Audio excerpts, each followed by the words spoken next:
If you've ever seen a video like this, I'm 99% sure you're aware of PT.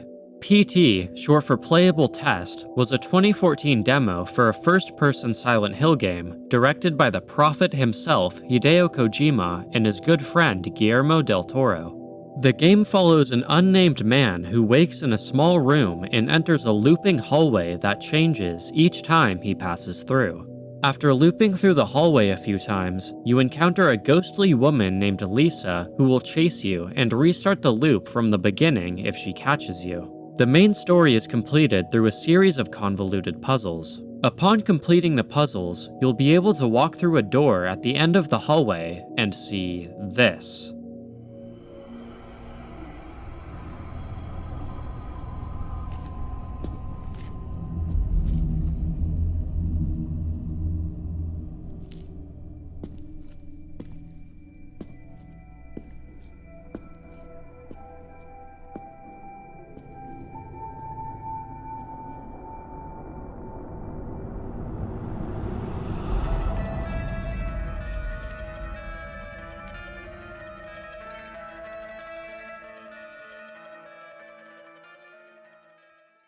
No, you're not hallucinating. The unnamed protagonist of PT was gonna be played by Norman Reedus, and this demo was actually a playable test for Hideo Kojima's next game, Silent Hills.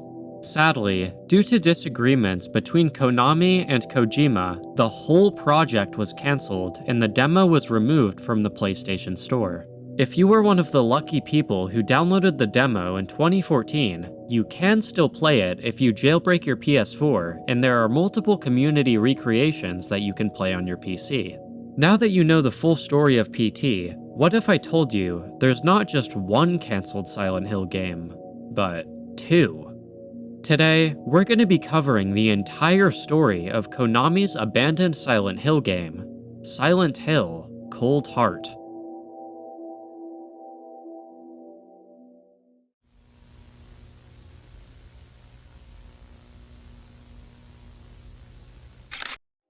In the early 2000s, the Silent Hill franchise was one of, if not the most popular video game horror series in the world. It was simply different from other titles. It wasn't flashy, it wasn't silly, it was purely terrifying, and people loved it. Following the immense positive reception to Silent Hill, the staff behind the game, Konami's Team Silent, began development on a follow-up, Silent Hill 2. This game surpassed all expectations, selling over 1 million copies in its first month of release and pushing the series further into the spotlight. From 1999 to 2004, Team Silent were the primary developers behind the Silent Hill franchise, crafting Silent Hill 1, 2, 3, and 4 in just 5 years. Unfortunately, even though Silent Hill 1 and 2 were historic achievements, Silent Hill 3 and 4 didn't perform the same. Especially Silent Hill 4. You see, Silent Hill 2 was great, and Silent Hill 3 was a sequel to Silent Hill 1, so it was almost guaranteed to succeed. However, Silent Hill 4 was a completely different case. The game took a small short story from Silent Hill 2 and expanded it into a 9-hour game, by far the longest in the series.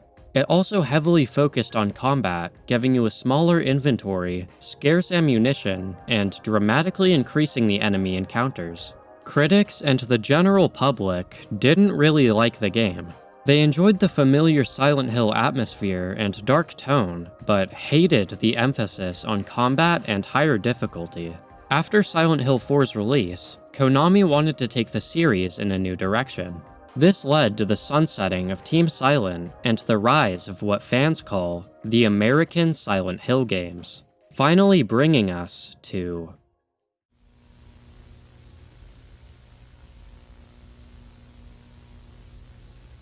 In an attempt to revive the series, Konami handed development of future games to Climax Studios Los Angeles, hoping to take the franchise in a new direction.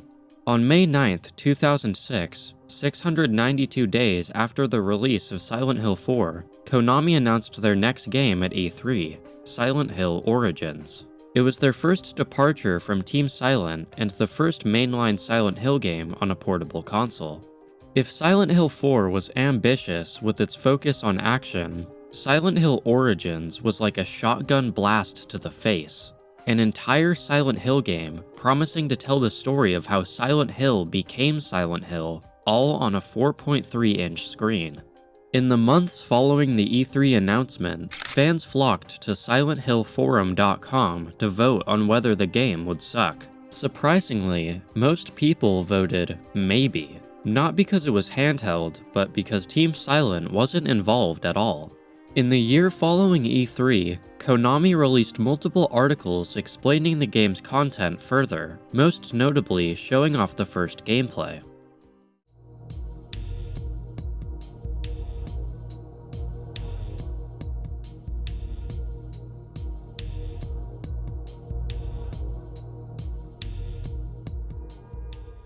Yeah, it was rough, and Konami and Climax Studios were aware of it. After a demo showcase at the Leipzig Games Convention, the response was mostly negative. Climax executives decided to delay the game to fall 2007, shut down their Los Angeles branch, and move development to the Climax Portsmouth office. So, the first American Silent Hill game was almost entirely made in the UK. For fans worried the game would be shorter because it was on the PSP, producer William Ortel addressed the concern in a 2007 Eurogamer interview. This is a tough thing to balance, since the experience of playing this kind of game doesn't necessarily fall in line with being bite-sized. We focused on making it a good Silent Hill game within the constraints of a handheld, such as control, screen size, and audio. From there, we will do some adjustments as necessary. However, we always planned for this to be a proper game in the series. Fans would expect nothing less, since it's been a long enough wait for the next game. Handheld offers some interesting gaming options though. I personally think it would be cool to play this game somewhere outside of your comfort zone. Plus, the nature of the handheld translates into a very defined single-player experience. No sitting in the living room on a big screen with friends. It's just you and the game. Very personal. Eventually, the game was released on November 6, 2007 in North America, and 1 month later in Europe and Japan. So what did people think? Personally, I believe GameSpot put it best. This old fog needs to learn some new tricks. Silent Hill Origins is fine. It's conventional, action-oriented, and plays it safe. Less of a prequel and more of a reheated version of Silent Hill 1's greatest hits, which is fine. I understand why Climax Studios chose that route, it obviously worked. The game sold well for a PSP exclusive and did pretty good when it was ported to the PS2. So well, in fact, that Konami returned to Climax Studios to pitch a new, more ambitious Silent Hill title.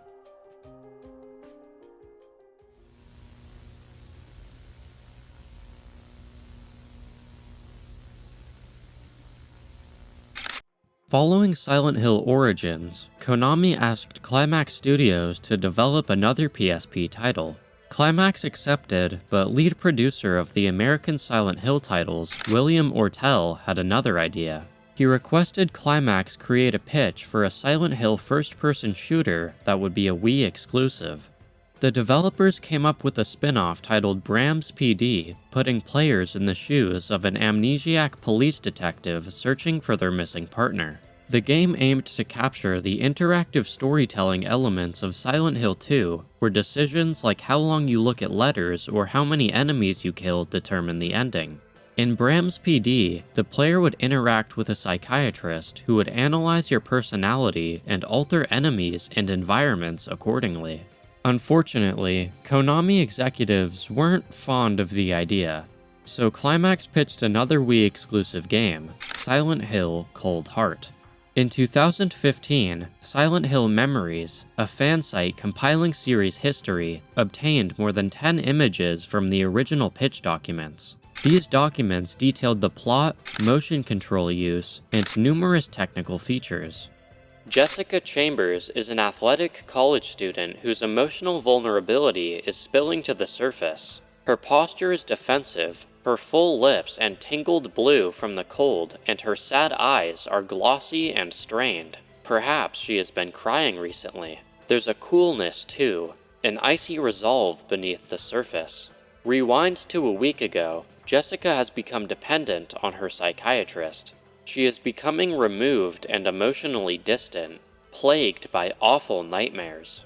Every night she wakes terrified, her body weighed down by a great sadness.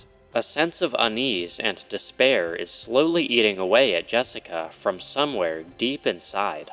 Deciding she needs a break, Jessica skips town, planning to drive across state to visit her parents and clear her head. When freak weather whips up from nowhere, she finds herself caught in a ferocious snowstorm. Seeking shelter, she tails a rescue ambulance through the blizzard, following it when it turns off the interstate. She finds herself in a faded resort town. A snow-covered sign announces it as Silent Hill. A stranded Jessica explores, hoping to find somewhere to stay the night. It soon dawns on her that something is very wrong here. She sees people and things she thought only existed in her head. The town has become a deadly nightmare fueled by her darkest secrets.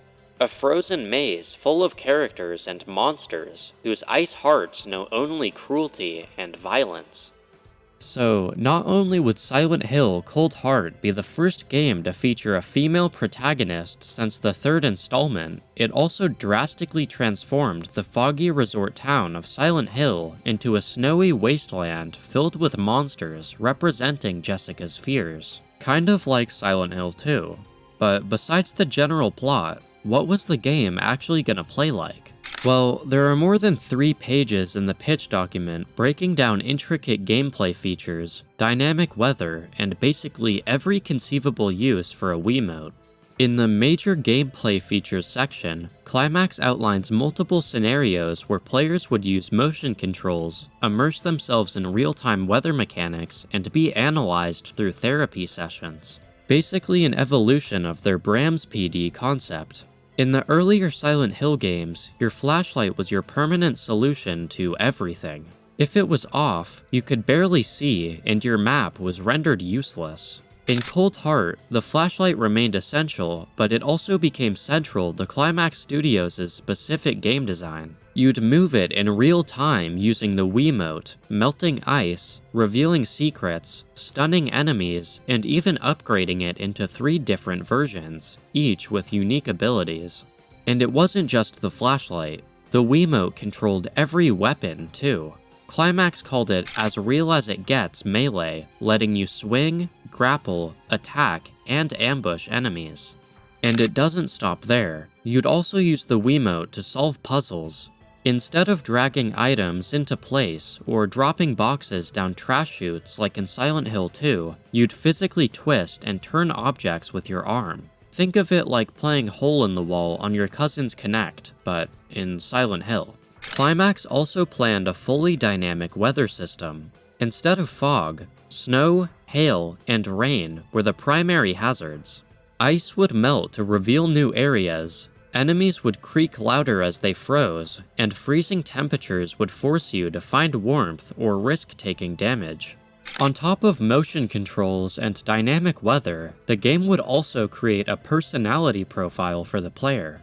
Your choices would affect enemies, dialogue, and encounters. Flashbacks prompted simple yes or no questions to assign a personality type, and the game would adapt to your patterns, much like Silent Hill 2's point system. All of this was designed to create a truly customized experience, targeting players' real-world fears and vices. And if that wasn't weird enough, there was also an online feature letting you share your psych profile with friends. Yes, you could compare your profile's depression stats with your neighbor.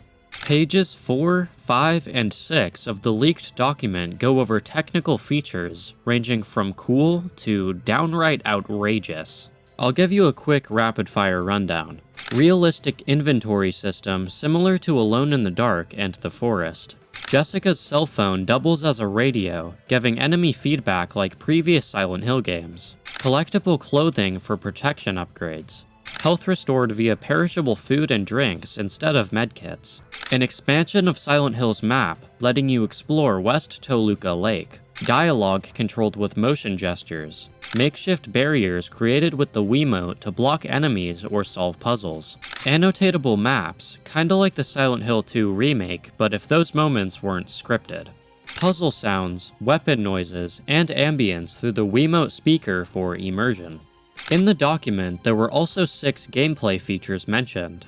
5 of them were standard graphics improvements like dynamic flashlight shadows, texture streaming, and photorealistic graphics. But the 6th is probably the last thing you'd expect from a Silent Hill game. Get this, Climax wanted to integrate Nintendo's Connect 24 online capabilities, allowing them to use real-world news and weather in-game, and even collect your Mii's data to change the appearance of characters you meet throughout the story. And that's basically all of the gameplay and technical features Climax pitched. I wasn't kidding when I said the scope of this game was far more ambitious than any previous Silent Hill project. There are still 4 additional pages detailing a huge hypothetical gameplay scenario titled The Lake, which is so good I couldn't possibly skip it.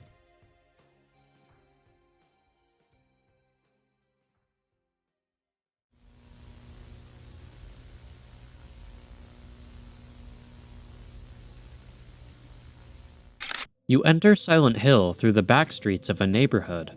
Finding yourself in front of an abandoned truck that's had its doors sealed with a padlock, you come across a message written in frost in the window that reads, "Gone to the lake." You open your map and draw an X with the Wiimote over the truck, reminding yourself to come back when you find the key. Within the map, you spot a route to the lake and decide to explore it. You stumble upon a park covered in light snowfall. As you traverse the park, you spot some dormant figures near a merry-go-round. Using your flashlight, you take a closer look at the figures, revealing monsters that begin twitching, limbs cracking and crunching. Your Wiimote speaker begins whirring and monsters start chasing you. Whilst running away, you turn to face the monsters, shining your flashlight in their faces and causing them to slow down. The player continues running, using the Wiimote motion controls to push trash cans in the path of the monsters. After escaping the chase using your flashlight and obstacles to block the monsters, you finally find yourself at the lakefront. It's noted that the number of enemies, aggression level, and monster design will be determined by the player's psychological profile during this encounter. Your camera will also shift FOVs, the weather will change, and your decision to run or try fighting the enemies will determine later encounters' complexity. Jessica runs onto the jetty, and more monsters appear. She's trapped, with nowhere to go. Jessica weighs the options. Walking back to the edge of the jetty, a monster lunges at her and she dodges, falling straight into the lake. The water is freezing, and her vision flashes white. In the distance, she sees lights from a showboat. Beneath her, there's unidentifiable shapes moving under the water.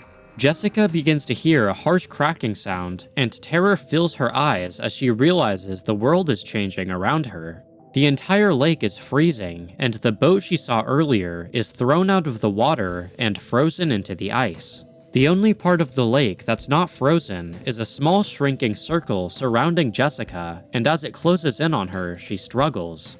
Now trapped from the neck up in ice, she starts to panic, and we flash back to a therapy session with her doctor, Dr. Fairchild.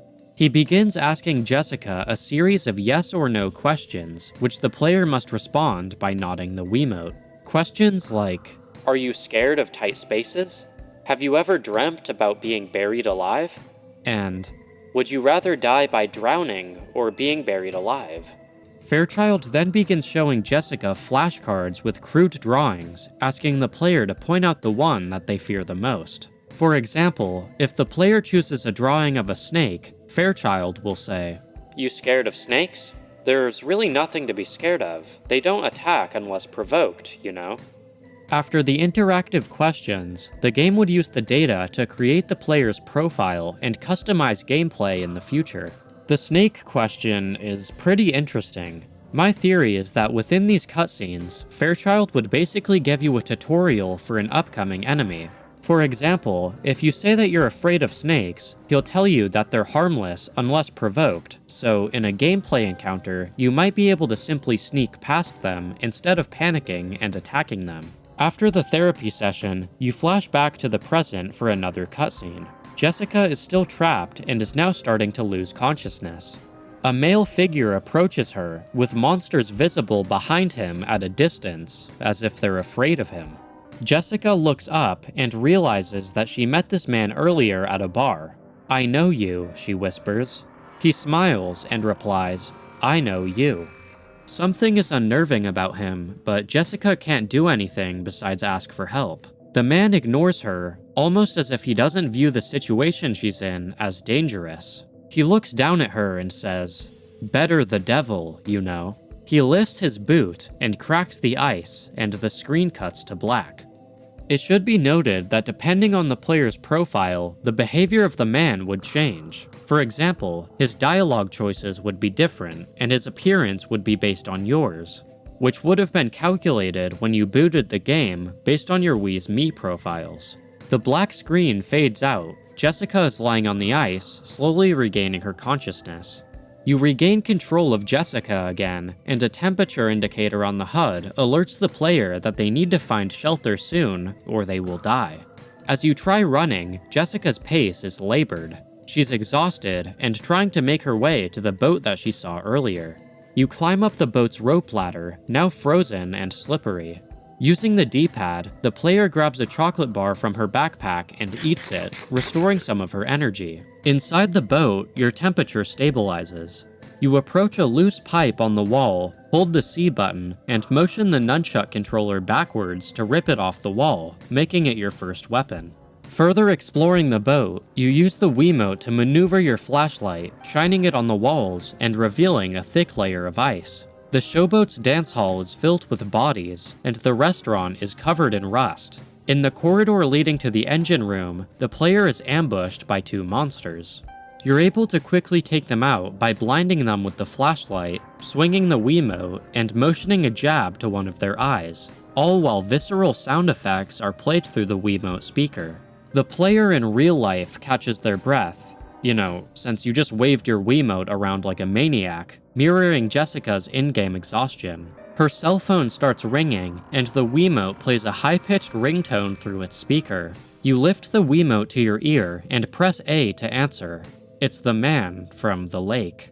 "If you ever get off the lake, come see me at the boathouse. I'll be there. I'm meeting my mother." The man goes silent for a moment. Then, the sound of a baby crying in the background startles him. "Not now. Quiet," he shouts, and the call suddenly cuts off.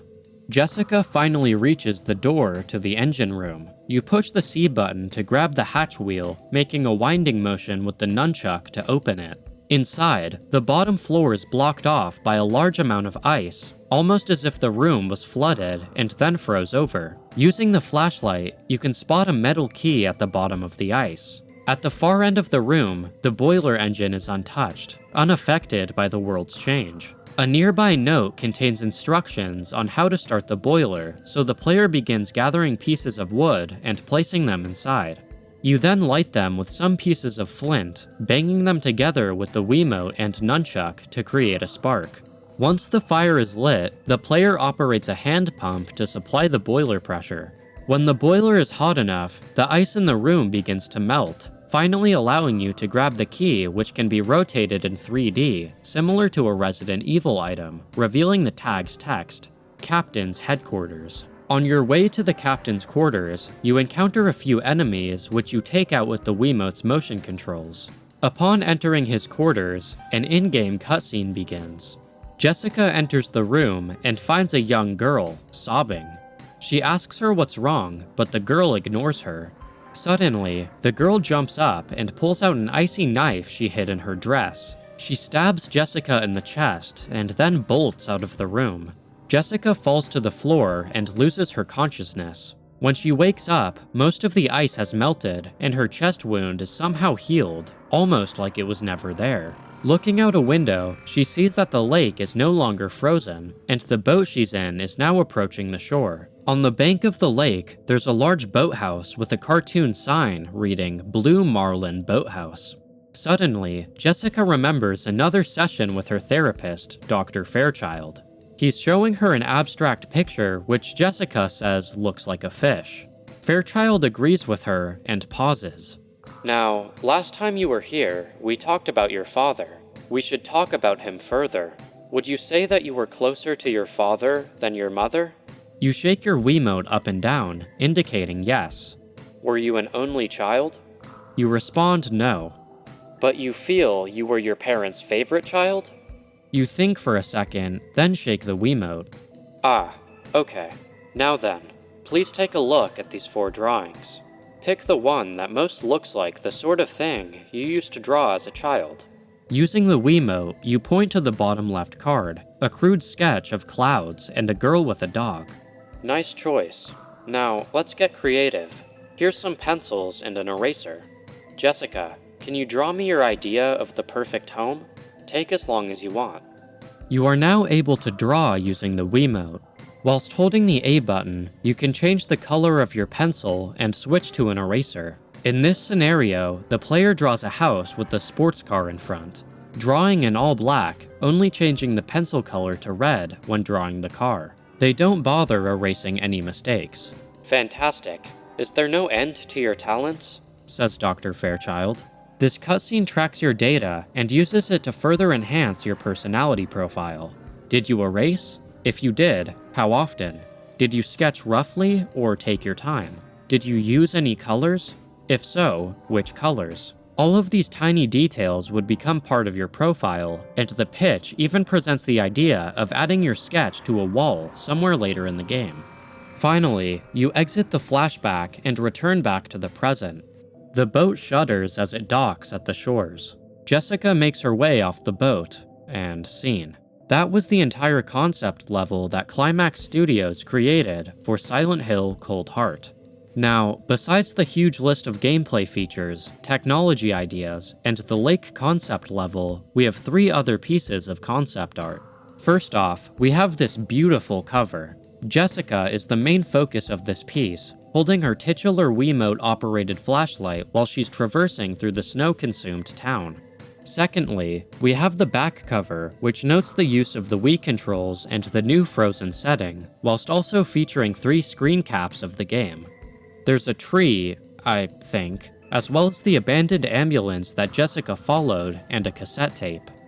And last, but certainly not least, we have this beautiful illustration of Jessica in a therapy session with Dr. Fairchild. Jessica is sobbing while holding what looks to be a drawing of Fairchild's. He's sitting across from her, holding a pair of scissors. A freshly lit cigarette sits in an ashtray on a nearby table, which is also holding 3 of his crude drawings that he's been showing to Jessica. So, what happened to Silent Hill: Cold Heart? Unfortunately, Konami executives weren't entirely convinced by the concept. They wanted Climax Studios to keep moving along with the development, but this wasn't the project they envisioned. Instead, they took inspiration from a loose idea they had floated around before the development of Silent Hill Origins, a Wii-exclusive remake of the first Silent Hill game, bringing us to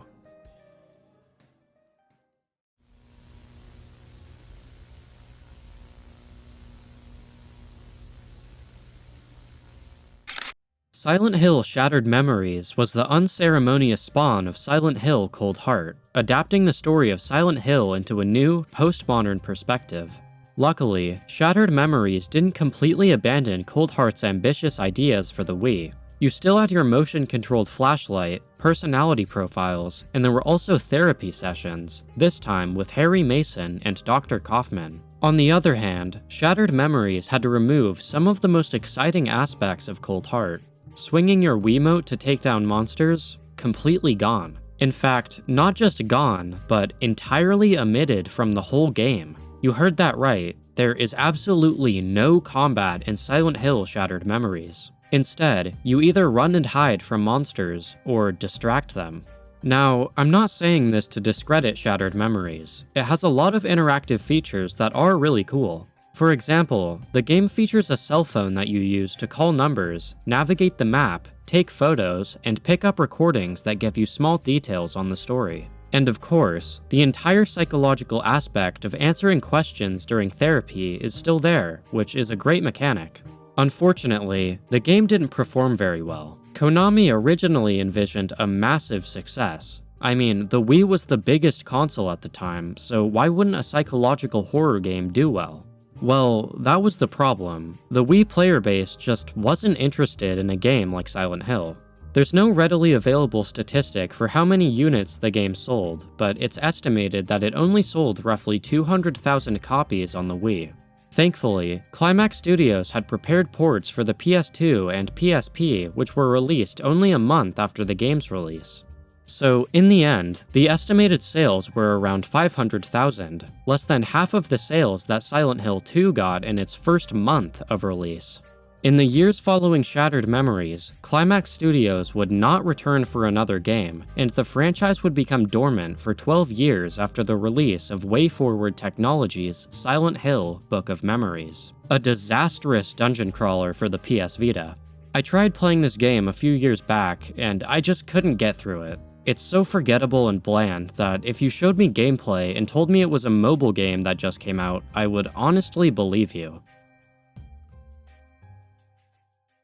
Fast forward to today, I believe the series is in good hands. The Silent Hill 2 remake from Bloober Team that released last year did fantastic, and Konami has just recently announced a true remake of the first title by the same developers. Some members of Team Silent have also reunited to oversee some of the production on the Silent Hill 2 remake, so I'm confident that they'll do the same with the remake of the first game as well. Anyway guys, I hope you enjoyed the video. I know it's different from our other content, so let me know in the comments if you enjoyed it. If you haven't already, join our Discord server. There's a lot of cool people chatting in there 24/7. And speaking of cool people, shout out to our members on screen for supporting the channel. It really helps us out. Our membership is only 99 cents right now, and once you join, you'll get early access to videos like these, emotes and badges, and of course some members only content. But that's all from me. Have a great rest of your night, or day, whatever time it is for you. Once again, thank you, and I'll see you in the next video. See ya.